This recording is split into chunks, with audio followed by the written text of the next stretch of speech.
Muy buenos días, me llamo Yuta y soy el autor de la charla 10 mitos sobre las elecciones y vamos a continuar explicándote cómo funciona la ley electoral. En este caso le toca hablar sobre los tipos de voto y cómo funcionan el reparto de escaños. Como bien dice J.R. Mora, la gente suele estar bastante confundida sobre este tema. En esta tabla de los 6 mitos sobre los tipos de voto explico un poquito cómo funciona. A la izquierda tienes los conceptos, las ideas y los tipos de voto y arriba en qué cámara, en qué órgano de gobierno se aplica, en qué consiste, cómo influye en el reparto del pastel y a qué partidos beneficia o perjudica y sobre todo cuáles son las ideas falsas o las leyendas urbanas que la gente cree sobre este tema. La barrera electoral básicamente es el número de votos válidos que se necesitan en cada lugar, en cada circunscripción, para obtener escaños, para participar en el reparto del pastel. En las elecciones generales es el 3% en todo el territorio nacional, pero lo que cambia es la circunscripción, el lugar donde se cuentan esos votos, que es la circunscripción electoral. Luego lo comentaremos. ¿A quién beneficia o perjudica? Obviamente el hecho de que haya barreras electorales beneficia a los partidos que siempre las superan, porque no se quedan fuera y sus votos siempre cuentan, pero aquellos que no las superan, pues corren el riesgo de que sus votos no cuenten y se queden por el camino, se tiren entre comillas a la basura. Una de las cosas que se suele decir es que las elecciones al Congreso son iguales a las de Senado y esto es falso. Son dos órganos distintos y bueno, tienen competencias distintas. En cuanto al voto válido, el voto válido suelen ser el número de votos a partidos, emitidos a partidos, más los votos en blanco. En base a ello se calcula la cantidad total sobre el que se aplica el 3%, ¿vale? ¿A quién beneficia o perjudica? Obviamente a la persona que tú hayas decidido votar. Eso ya depende de ti. Y si hay pocos votos válidos, no se anulan las elecciones. Es algo que la gente suele decir, es una leyenda urbana y es totalmente falso. No hay ninguna ley que diga eso. En cuanto a la circunscripción electoral, como dijimos antes, tanto en el Congreso como en el Senado, es el lugar donde se cuentan los votos válidos. Y aquí es donde vamos a las grandes diferencias. En el Congreso, la circunscripción electoral, el lugar es la provincia, pero en el Senado es la provincia o el cabildo y en Canarias es la isla, porque hay una diferencia, es decir, hay una separación territorial por mar. ¿A quién beneficia o perjudica? El hecho de que haya más barreras electorales, obviamente, beneficia a aquellos partidos que sí que suelen llegar a superar la barrera electoral y perjudica a los que no lo hacen porque sus votos pueden irse a la basura. De hecho, en 2007, 150.000 votos se fueron a la basura en Canarias en las elecciones autonómicas, que en realidad sumaban el 16,3%, pero se fueron dropeando, como quien dice, es decir, cayendo del sistema, porque ninguno de ellos iba superando las barreras electorales en cada una de las pequeñas circunscripciones, con lo cual no todos los votos cuentan lo mismo. Voto a partidos, eso está bastante claro, metes en el sobre una papeleta o dos. Y en el Senado, pues depende del número de candidatos que coja esa provincia o esa circunscripción electoral. Es muy importante investigar este detalle antes de ir a la mesa electoral para saber cuántos marcar, porque si marcas más de los que tienes que marcar, tu voto puede ser nulo. ¿Y por qué aquí digo que hay que poner una o dos papeletas? Porque si pones dos papeletas al mismo partido, es un voto válido, pero si hay dos de distinto partido, es un voto nulo. Hay personas que intentan trampear y que meten en los sobres que no van a usar papeletas del partido que a ellos les gusta, para que luego, cuando sea el recuento, si tú no te diste cuenta de que el sobre ya tenía una papeleta, pues si no votaste al mismo partido que esa persona te intentó meter el sobre, es decir, su papeleta en el sobre, pues tu voto contaría como nulo. O sea que mucho cuidado con ver si los sobres están vacíos.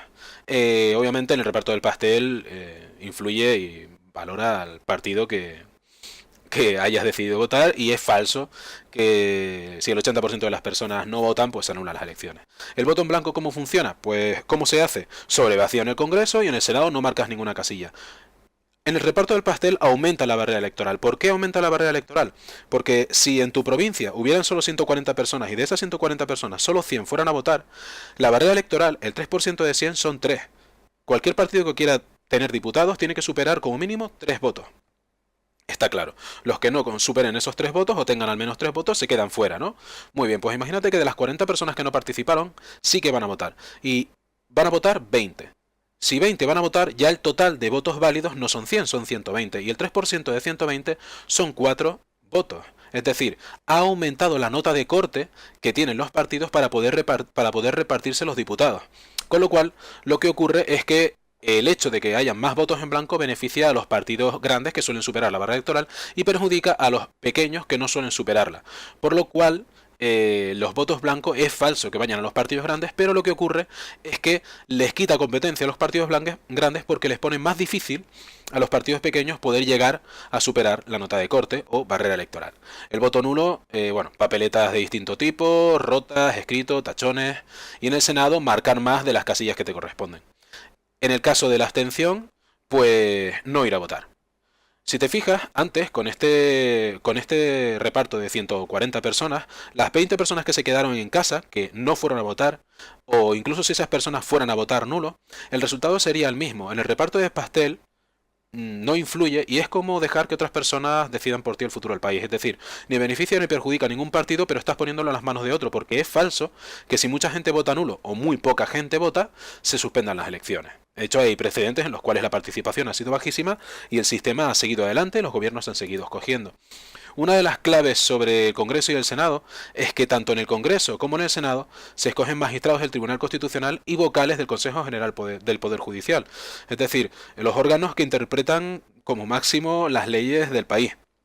Con las sentencias que hemos visto últimamente, pues es realmente importante y es falso que el Senado no sirva para nada. Lo que ocurre es que a algunas personas les sale muy rentable hacerte creer que, bueno, que no sirve para nada porque así tú no votas en el Senado, pero ellos sí. Así que tengan mucho cuidado con ese tipo de bolus porque no es verdad que no sirvan para nada. En cuanto al sistema electoral canario, ha cambiado. Ahora mismo las barreras electorales han disminuido, como puedes ver en esta viñeta.